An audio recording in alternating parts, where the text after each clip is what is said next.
Dapat po talaga, kailangan po.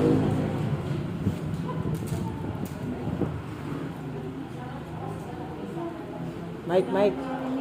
Sister Rona, Mike. Di namin naririnig. Sayang. Sige, mag-mic ka. Song leader ka naman. Go on.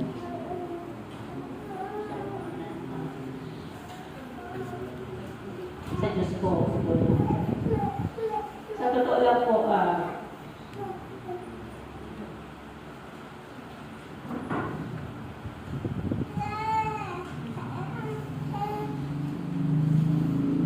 may nangyari po sa amin. Yung kapatid ko po, nakuryente po siya.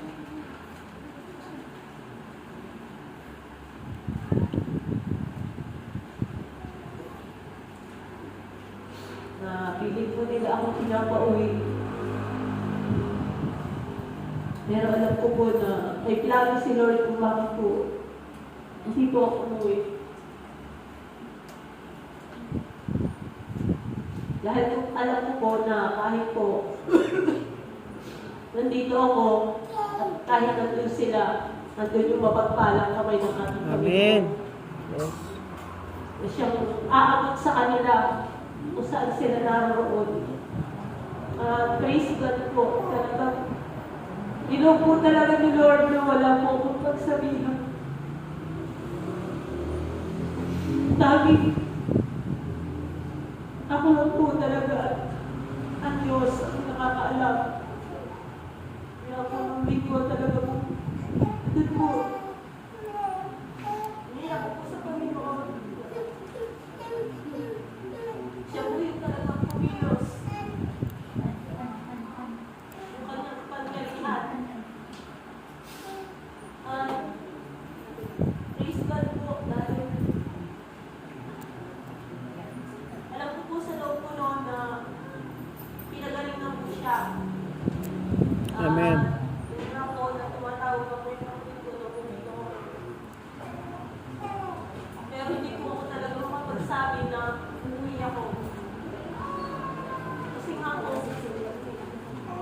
alam ko po may kukulit ako dito.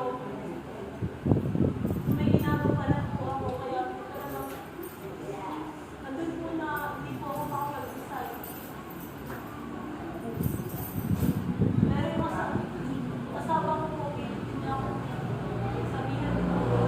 Pero alam ko po sa loob ko, nandiyan po ako magpastor. Nagpapaalam nga po ako na umuwi.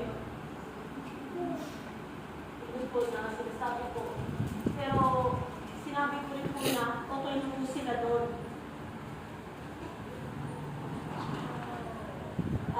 Talaga po may testing pa talaga ang Panginoon. Talaga po i-test ko pa rin ang Panginoon. Dahil po, ano po na napatulog din, may gagawin po talaga kami sa faith. Pero wala pong masasakyan. Pero kahit po ganun yung nangyari, alam ko po sa puso ko, na kahit wala po ako doon, nandun po yung espiritu ko na patuloy na nagpupuri sa ating Diyos. At hallelujah. Alam ko po na pinapatatag po ako ng Panginoon. Amen. Sa sarili ko lang po talaga, wala po akong magagawa. At kahapon po, nandun po na tumatawag na naman po sila na yes, may ano daw po infection, pero pagpunta pa rin po ako dito at kaya po si Sister Abby, isa na nga po talaga magsusunod. Pero may plano po si Lord kung bakit hindi po nangyari yun. Kung bakit hindi po ako natuloy kasi po may pinapagawa po sa akin si Lord. At ito nga po yun, pagtayo ko sa inyo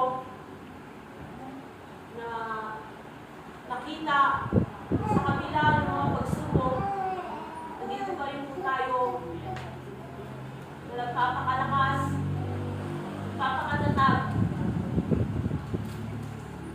nagpapakatibay sa kanyang presensya. Amen. Talaga